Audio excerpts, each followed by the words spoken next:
In the chronicles of Europe's darkest hours, few deaths chill the blood as much as the execution of Conradin, the last fragile heir of the Hohenstaufen.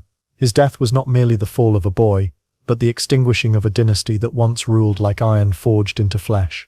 The year was 1268, an age when banners of the Black Eagle, once feared across Christendom, now hung in tatters, and castles of stone crumbled like corpses left too long in the sun. Chroniclers wrote that God himself seemed to turn his face from the empire, and the tolling of church bells rang, not for triumph but for despair. The blood that spilled upon the scaffold in Naples did not belong only to a youth of 16 years, it belonged to centuries of ambition, glory, and vengeance, all cut down in a single swing of the axe. It was into this winter of ruin, in the year 1252, that a child was born, not with the cries of joy that greet the heir of a mighty house, but with the wailing lament of a people who knew fate would not be kind. His first breath was heard not as promise, but as dirge. They named him Conradin, Little Conrad, the last spark of a dying flame. The chamber of his birth was lit by guttering torches that filled the air with smoke so thick it stung the eyes. Outside, the winds screamed across the stones, rattling shutters as if the night itself longed to break in. Inside, the midwives whispered prayers under their breath, crossing themselves as the infant gasped and clawed at the air. His mother, pale and exhausted, held him close, her tears dampening the cloth in which he was swaddled. She clutched him, not with the joy of triumph, but with the desperate fear of a woman who knows her child has been born into a world that will devour him. Already death lingered in that chamber. His father, Conradin IV, lay beneath the earth, claimed by fever and betrayal before his son's eyes ever opened. His coffin was scarcely cold, the scent of incense from his funeral still clinging to the palace walls. The crown that should have adorned his brow was instead placed near the cradle, as though daring the infant to shoulder its impossible weight. But crowns are not blessings. Crowns are burdens forged in blood, and for Conradin, it would be a curse. The cradle itself was a work of cruel irony. Carved with lions and eagles, it seemed less a child's bed than a coffin disguised in wood. The Black Eagle of the Empire, painted across the wall above him, looked more like a vulture circling carrion. Each coo of the newborn sounded fragile, out of place in a world where daggers gleamed in candlelight and priests sharpened quills like swords. Outside, soldiers lowered their banners, uncertain whether they still served an empire, or only the ghost of one.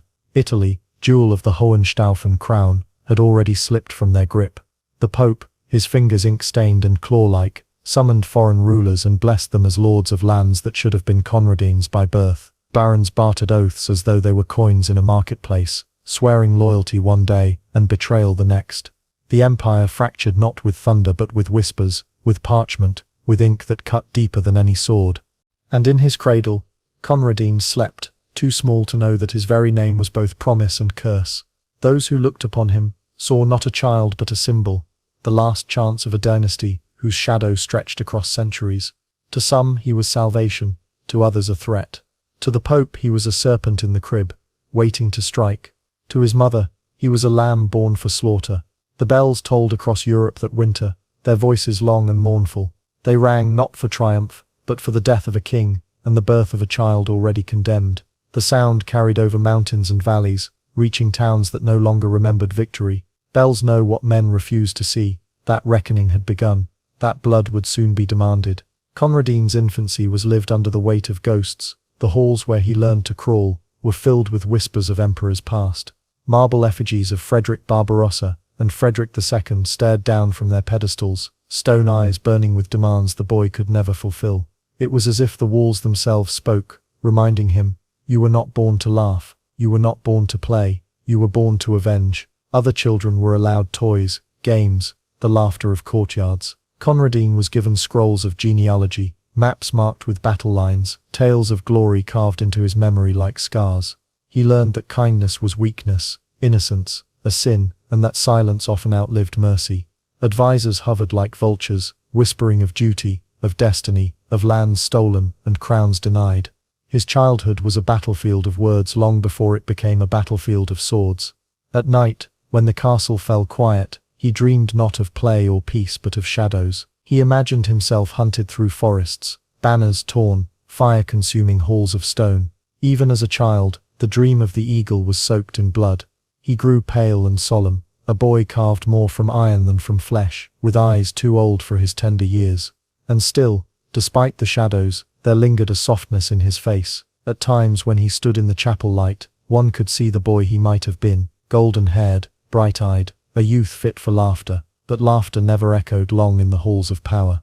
Every kindness was smothered, every smile pressed into silence by the weight of expectation. The eagle above his head demanded more. The years pressed forward like a funeral march.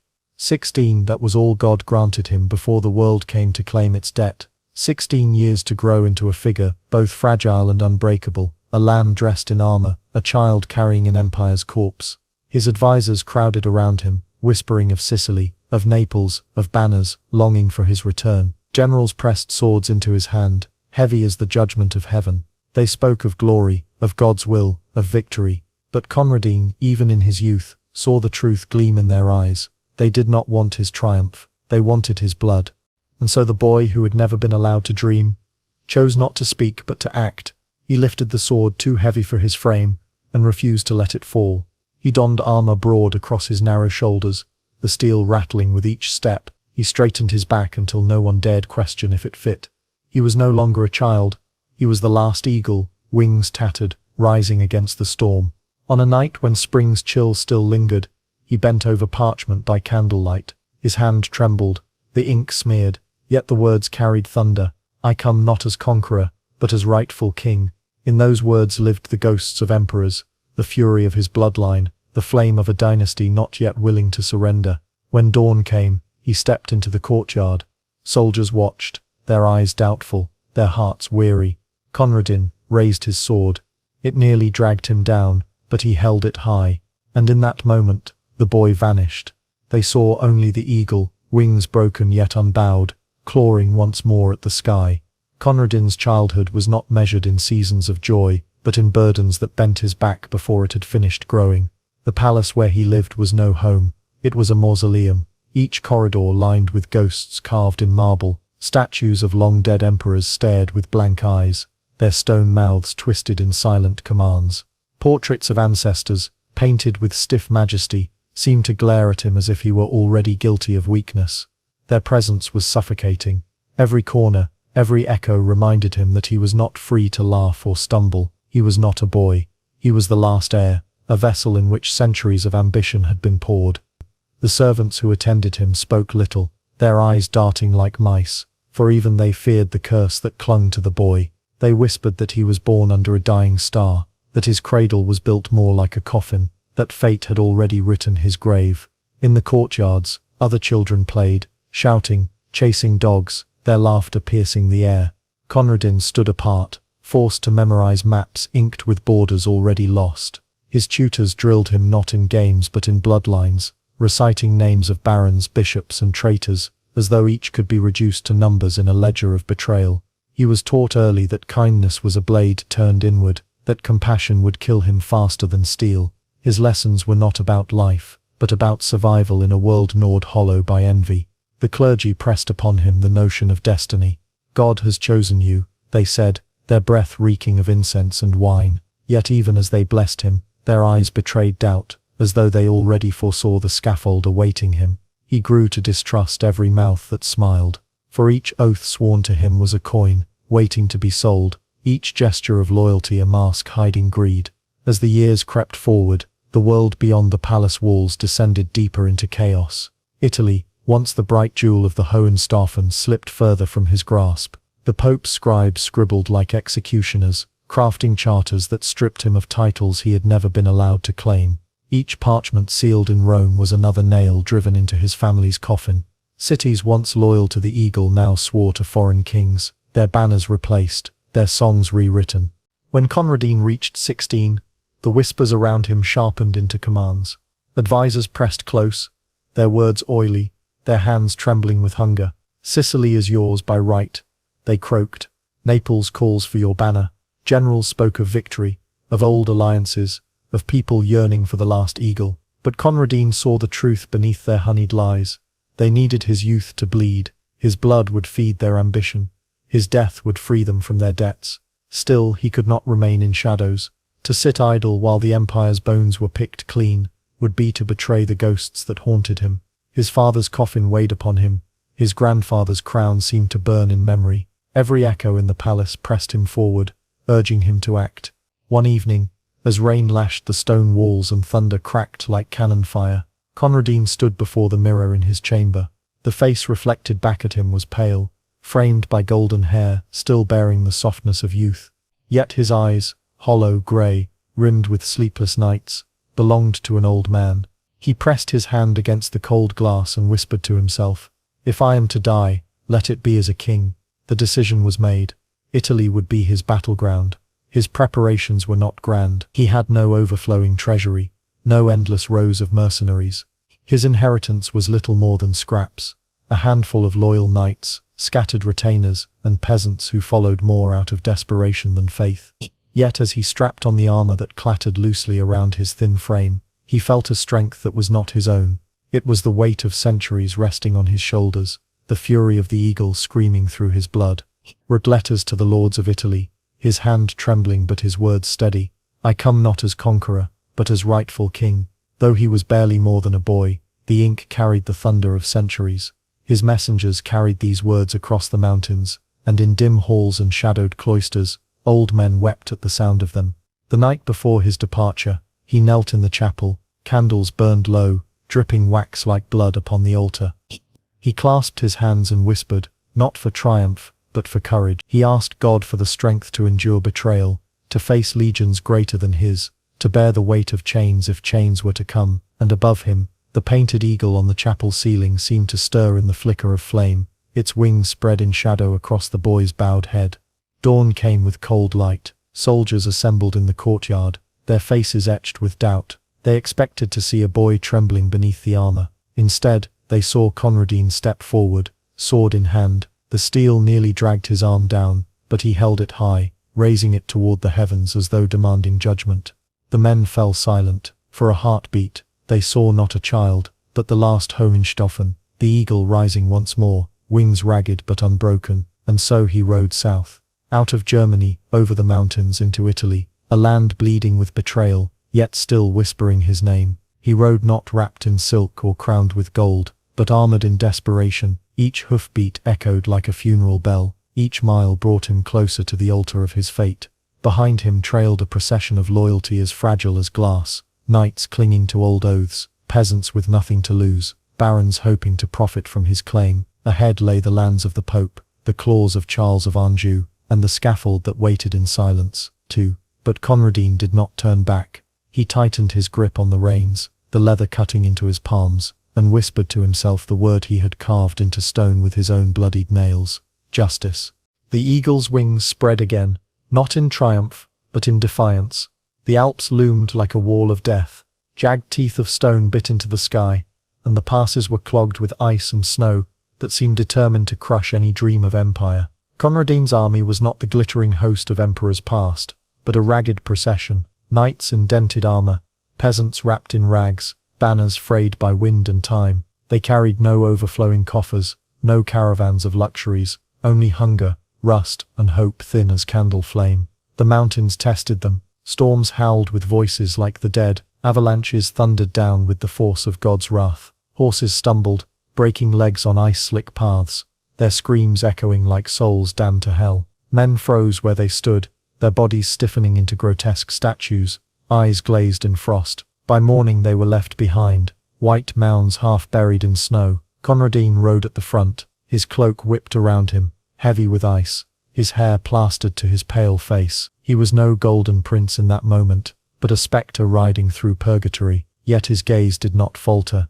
Every corpse left on the path seemed only to harden him, as though the mountain were feeding him ghosts to carry with him into Italy. By the time they descended from the passes, he looked less a boy than a revenant draped in steel. Italy stirred at his arrival. Word spread faster than hoofbeats. The boy king had crossed the Alps. The last Hohenstaufen had come. In Florence, bells rang. In Pisa, old men dusted off rusting swords that had once been raised for emperors. In the countryside, peasants whispered by firelight that the eagle had returned to drive out foreign kings. Farmers trudged to his camp with baskets of black bread, their hands trembling as they offered what little they had. Barons arrived cloaked in silk, offering coin in one hand while hiding daggers in the other. Soldiers swore oaths, their voices loud by firelight, though their eyes flickered with doubt. Conradin listened in silence, the flames reflecting in his eyes. He saw in their faces not triumph, but desperation. They did not follow him because they believed in glory. They followed because he was all they had left. But hope is a cruel master. Far to the south, Charles of Anjou sharpened his blades. Crowned by papal blessing, his armies gleamed with fresh steel and polished armor, their discipline unbroken, their coffers swollen with Roman gold. Priests marched in his ranks, sprinkling holy water over swords that would soon split throats. Charles dismissed Conradin as a child, a lamb led willingly to the slaughter. Yet even in his arrogance, he feared the people's love for the boy. Love, after all, could ignite rebellion fiercer than any army. The two tides gathered. From the north came Conradin's ragged host, banners patched and blood-stained, voices cracked but unyielding. From the south surged Charles's legions, iron-hearted and relentless. Italy became a land waiting to drown, caught between the flood of youth and the flood of ambition. Conradin prayed in the nights before the clash. Alone in his tent, he knelt before a guttering candle, its flames spitting wax like drops of blood. He whispered, not for victory, but for the strength to endure humiliation. The men outside his tent tried to ready themselves. Shields were patched with scraps of wood, horses rubbed down until their hides shone despite their ribs showing through. Blacksmiths hammered sparks into twisted swords, the ringing echoing through the camp like funeral bells. Veterans muttered tales of past glories, of Frederick's victories, their words more like incantations than stories. Younger men sharpened blades with trembling hands, their eyes betraying the truth. They knew they were riding into a grave, and still they followed him. Messengers rushed in from the front lines, their faces grey with fear. Towns had fallen, allies wavered. Lords who had sworn oaths days earlier now bent the knee to Charles for heavier purses. Conradin received the reports in silence. He did not curse, did not rage. He tightened the straps of his ill-fitting armor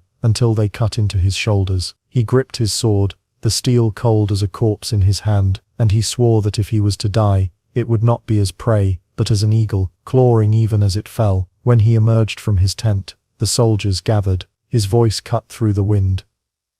You followed me through mountains. You followed me through storms. I will not abandon you now. The words burned through the camp, igniting hearts numbed by years of tyranny. Swords lifted, shields slammed against the earth. For a moment, brief, fragile, they believed the eagle could still soar. The day chosen by fate drew near.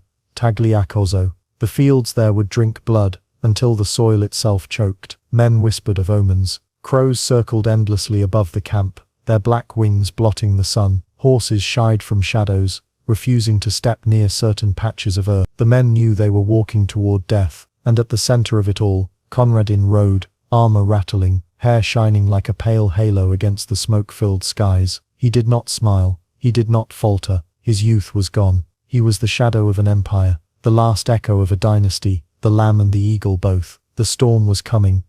August 23rd, 1268.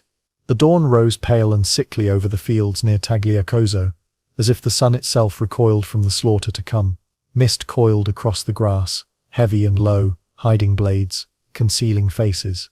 The air was thick with sweat and fear, a stench more potent than incense. Somewhere in the distance a church bell rang, its sound smothered by the drums of armies assembling. Conradin stood at the heart of his host, a boy in armor too broad, his face pale as marble, but his eyes alight with iron resolve. His banner, the black eagle of the Hohenstaufen, rose above him, ragged yet proud. The men around him shifted nervously, some whispering prayers, others clutching relics, all knowing they would soon be swallowed by blood and mud. At his signal, the army surged forward, steel rang, hooves thundered, and the mist broke apart as the two tides collided. The clash was immediate, brutal. Horses screamed, spears shattered, flesh split. Conradin's men, ragged and outnumbered, fought with desperation. Their swords hacked not with skill but with fury, each blow fueled by hunger, grief, and the memory of lost empires. For one impossible moment, it seemed the dream might live. Charles's troops reeled before them. Soldiers who had mocked the boy now faltered, seeing not a child but the ghost of emperors in his eyes. Conradin's banner pressed forward, the eagle snapping above the chaos, its wings dark against the pale sky. Hope surged through the ranks like lightning. Men who had resigned themselves to death suddenly shouted with renewed strength, carving their way into the enemy lines. Blood spattered the fields, it soaked the earth, turning grass into crimson mire. Severed hands clung to hilts, eyes rolled from sockets, intestines spilled like ropes across trampled mud. The field became a butcher's yard, the air thick with the metallic tang of iron and the sickly sweetness of entrails. Conradin, though barely 16, rode at the front, his sword flashing, his cries lost in the thunder of death. And then came the serpent's strike. Charles of Anjou had held back his reserves, hiding them like a coiled snake in the grass. When Conradin's men pressed too deep, drunk on sudden triumph, the reserves erupted from concealment. Fresh cavalry, their armor gleaming, their spears unbroken, thundered into Conradin's rear. The trap snapped shut. The boy's army crumbled in an instant. Shouts of victory turned to screams of despair. Men were crushed between charges, their bones snapping like kindling. Horses slammed into walls of flesh, their riders impaling foes who never saw the blow. Blood sprayed in arcs, soaking banners until they dripped black and red. Panic spread like plague. The line fractured. Knights who had sung of empire moments before now trampled their own allies in a desperate bid to flee. Conradin fought at the center of the storm. His sword rose and fell, slicing through men who should have called him king. His horse reared, nostrils flaring, hooves crushing skulls into pulp. Blood streaked his armor, his hair clung to his face, his eyes burned with a fury beyond his years. He screamed, not words, but a sound raw and primal. A boy's grief twisted into the roar of a dying dynasty. But a spark cannot stop a wildfire. One by one his guards fell, their bodies forming a gruesome ring around him. Spears pierced their chests, swords split their skulls, arrows buried themselves in throats. Their corpses piled at his feet, a barricade of flesh and loyalty. Still he fought, until his arm trembled, until his lungs burned, until his horse stumbled through the corpses. At last Conradin turned his horse toward the forest.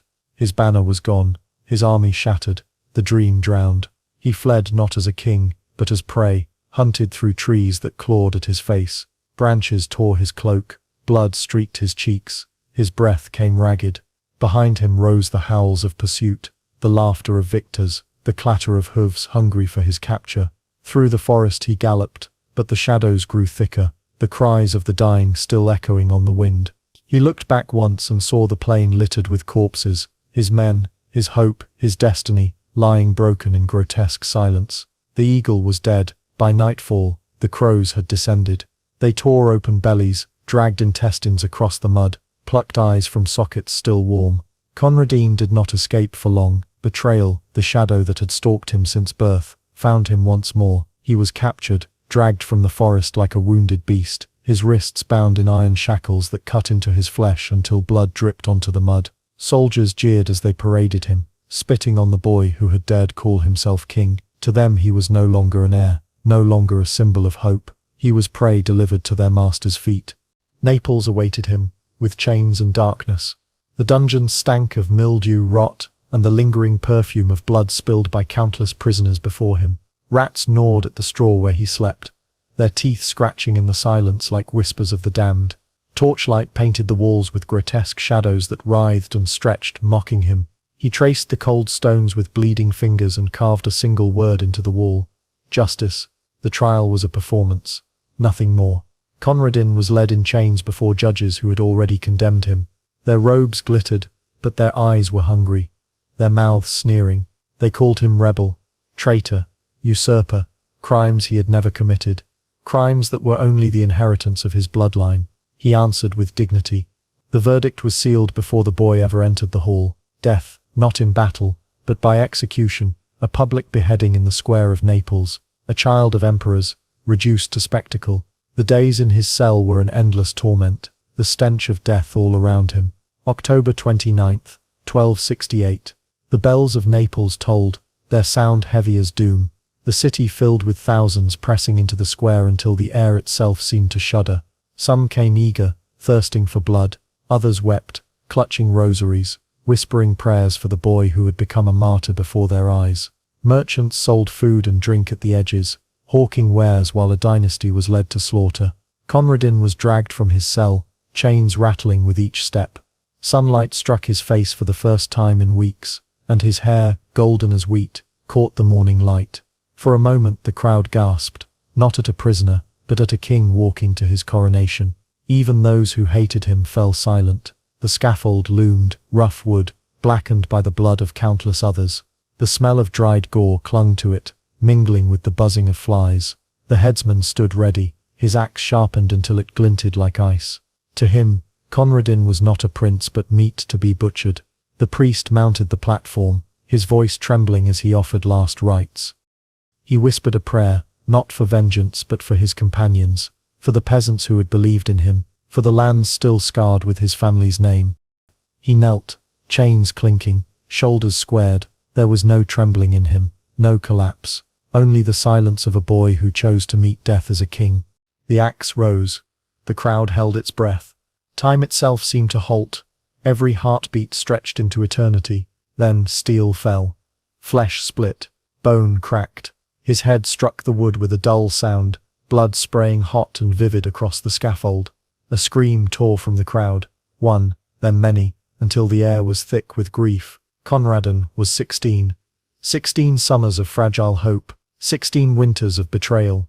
16 years to carry an empire's corpse on his shoulders, only to die like a criminal in a foreign square. His blood soaked into the wood, dripped into the earth, staining Naples itself with the ruin of a dynasty. But death did not end him. A single black feather, they said, rose from the scaffold, lifted by a wind that came from nowhere.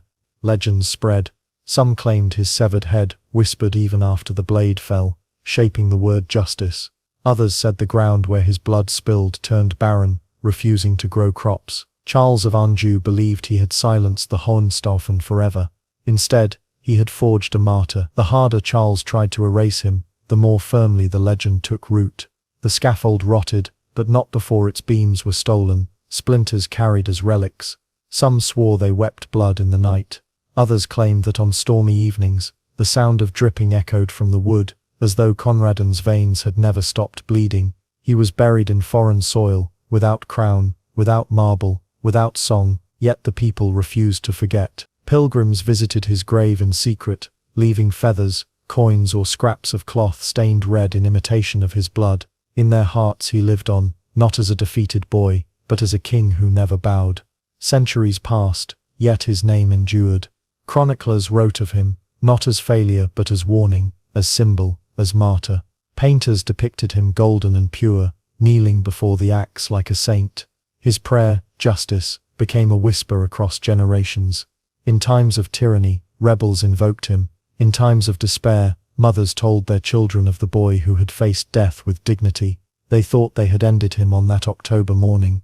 But legends do not die beneath the blade. They bleed into soil, into song, into the trembling voices of those who refuse to forget. And so we remember Conradin, the last eagle, wings broken but unbowed, born into shadows, crowned in hope, condemned in blood. A boy who walked to the scaffold, as though it were a throne. His body was claimed by earth, his dynasty consumed by betrayal, yet his name outlived them all. For in every age, tyrants rise, and in every age, another Conradin will stand, carrying a feather, carrying a prayer, carrying a name that refuses to be forgotten.